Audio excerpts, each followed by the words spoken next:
Hello everyone, welcome to my channel. My name is Rebecca Diamond if you're new, and I'm starting a new series on my YouTube channel about what I am diagnosed with. I'm going to do some topics about what I'm diagnosed with, my conditions, and my disorders throughout my whole entire lifetime. I am 23 years old, and I am going to start my autism journey interview questions now. This is part one of my autism, part one of my video. So there's going to be lots more videos to come about this topic and many other topics I'm going to be talking about.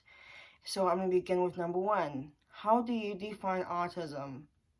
I define autism as a developmental disorder that impairs your speech, your communication, interacting with people, emotions, sensory issues, because I felt like for me, I suffer a lot when it comes to those things. And I define autism as a spectrum. So this is low functioning, and there's a big rainbow, and this is high functioning. I am from low to high. I'm like right here, so a little bit more than halfway. I'm independent, but I'm still living at my house, so I know I'm still a 23-year-old person, so I have a lot of life to live, so I know that I'm still growing as a human. Number two, does autism affect your daily life? Yes, it does. It is a brain condition, and I was born with it, so of course I'll be out in public, little things set me off. It does affect your life because autism is not like, oh, you have it for like 2 years, then you're done. No, it doesn't work like that. It's a lifelong condition, and there's no cure. I know. It's kind of sad. I feel sad saying there's no cure, but it will get better when you work on it.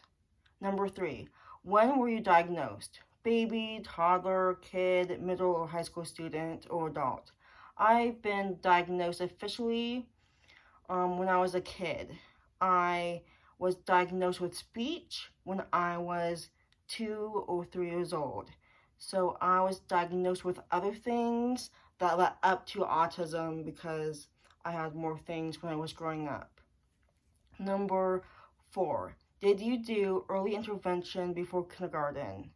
Yes, great question. I did do early intervention. Early intervention is a really cool program, and it starts before kindergarten. It is a preschool for toddlers that are diagnosed with things that need extra services throughout their schooling age. And I did have an IEP too, so that did become effective once I was 2 years old, starting the early intervention program.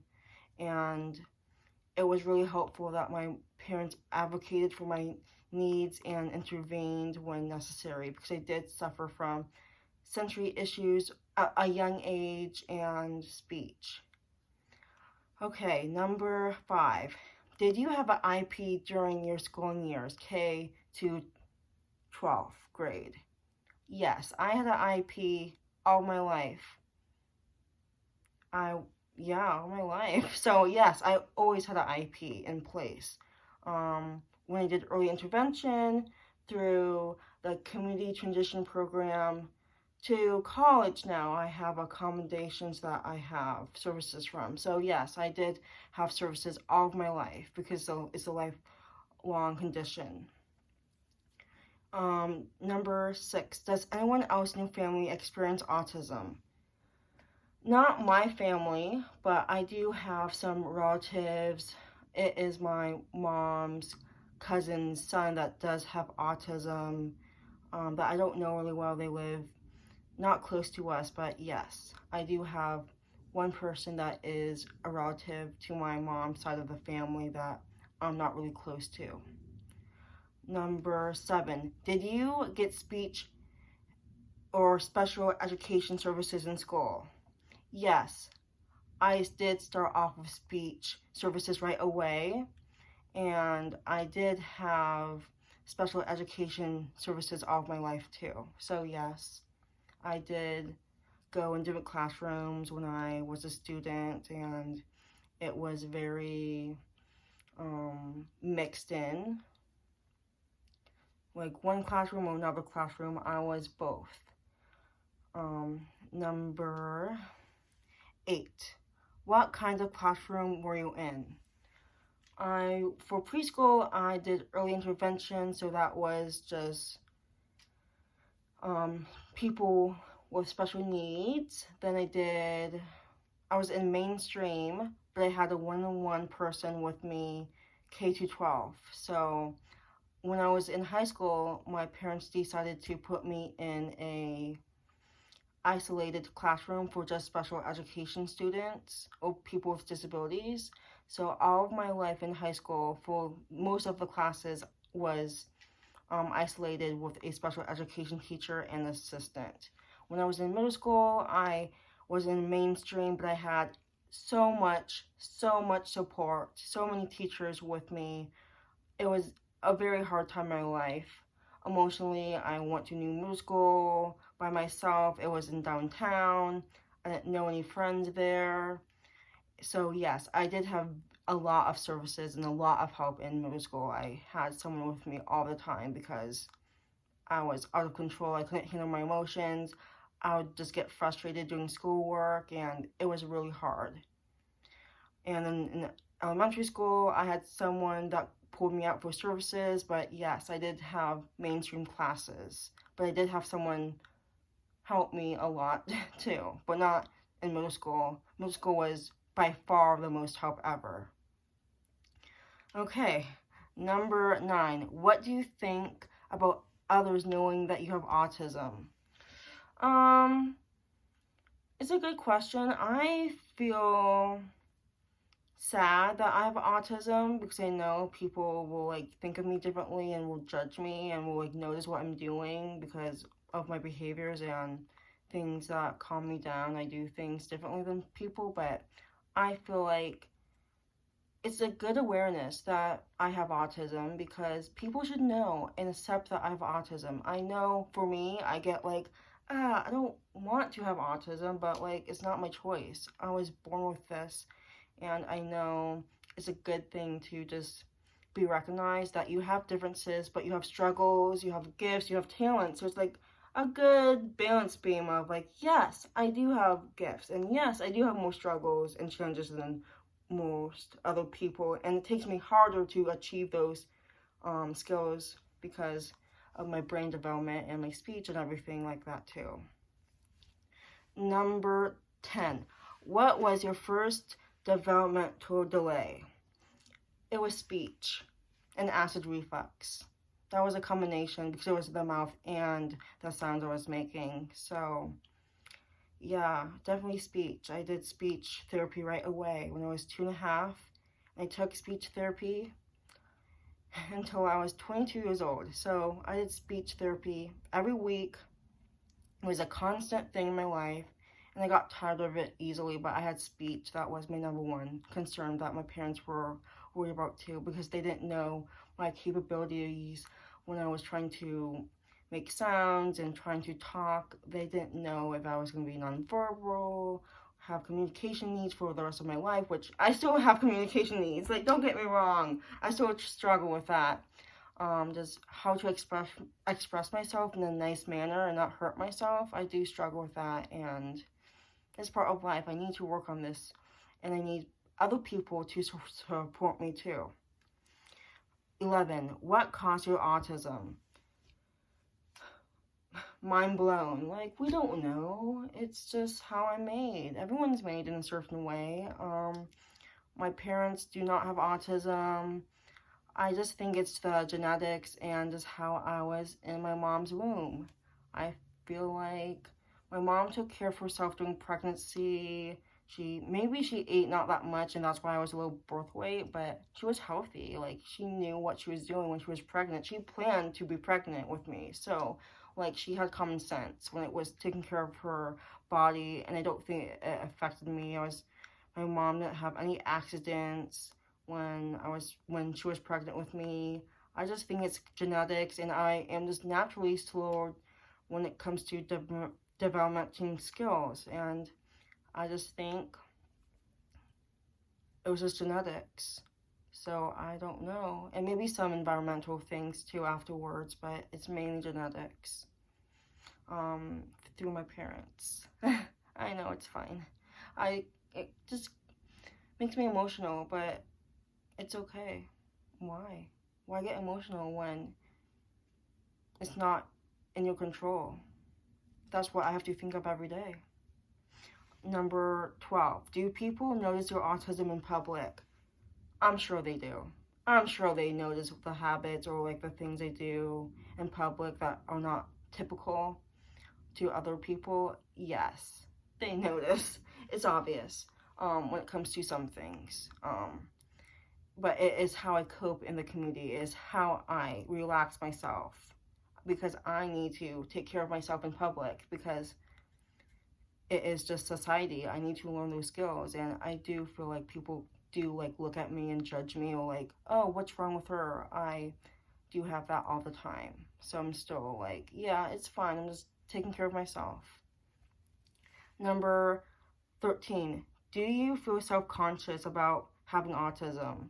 Yes, I do think of autism as a disadvantage and a gift in disguise. So, yes, I do think of it as I'm self-conscious. Like, I feel like you can't get rid of your habits, because it's how you cope with the planet you live in. So, yes, I do feel self-conscious about what I have. 14. Do you still have communication needs? Yes, I do. I still struggle expressing myself, regulating my emotions. Understanding people is a big one still. I still don't understand why people say things, and then my brain gets confused, and I can't really say a lot of words still. I still struggle with sounding out new words and memorizing words I don't know how to say. So I still have speech problems, because that's just what I have. And yes, I do have communication needs. They will forever need communication needs for the rest of my life, but I just need to work at it.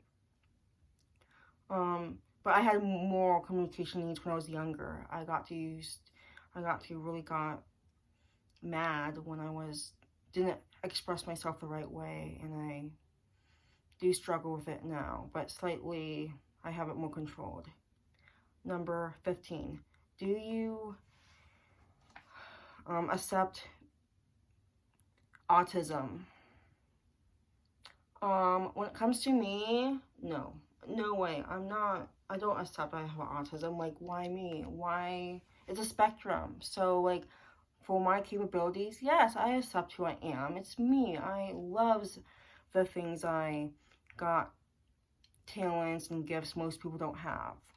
But yes, I do feel like I don't accept myself sometimes, because I know people don't understand me, or people try to, but it's just hard because I connect more with dogs and animals than people. That is just natural. I always have that connection with animals than with people. I'm starting to get closer to people, but I always loved being around dogs and animals, and then kids, and adults are a lot harder to get along with, because I'm just not really into people. I would rather be with animals than anything else. And it's great to be with animals because I don't like talking. I know, I'm making these videos for 5 years now, and it's like, oh, you do so well at doing, like, teaching the kindergartners that you volunteer with, you do YouTube, you have your dogs you see, and you have a job at the community center I work at. And I just felt like I'm talking about myself here, and I just feel like, yeah, I do feel like I excel in some communication things, but yes, I do not like talking, so I turn to animals as a way to just like, okay, I'm done talking. I don't have to talk that much when I'm around animals. And here's the last one. Number 16. One thing you want people to know. I want people to know that autism is different for every person. Every person has different needs and different goals and what they struggle with. Those three things, anyone with autism or anyone who is diagnosed and experiences autism, speaking for myself and others with autism, I know that everyone is different. You can't compare two people with autism. Sometimes you could when it's similar, but no. Everyone is different. It's a big, big, big spectrum. Every person with autism is one in a million. Like, you don't know what you're getting yourself into when you have friends with autism, when you work in the schools, when I have my life coaches, they work for the state, and everyone is different when it comes to autism. So I just want everyone to know that just learn who you are and express to yourself what you need from everyone else around you about autism, because maybe no one has ever heard of autism and you just don't know what you're getting yourself into. Everyone is different, so just stay calm when you approach people and don't assume, oh, this person has autism, so it might be the same to the other person I worked with. No way. You have to know that person and don't really judge me or judge anyone, because I felt like from experience, people know what they're doing with me, but sometimes they don't. And it's a fine line. Yes, autism, there's so many similarities when it comes to autism and conditions and stuff, but the way people cope with their challenges and what they do and their behaviors is different when it comes to people with autism. So yes, this is such a big topic, and I'm so excited to be making more videos about this and my other conditions and disorders I've been working on too, and been trying to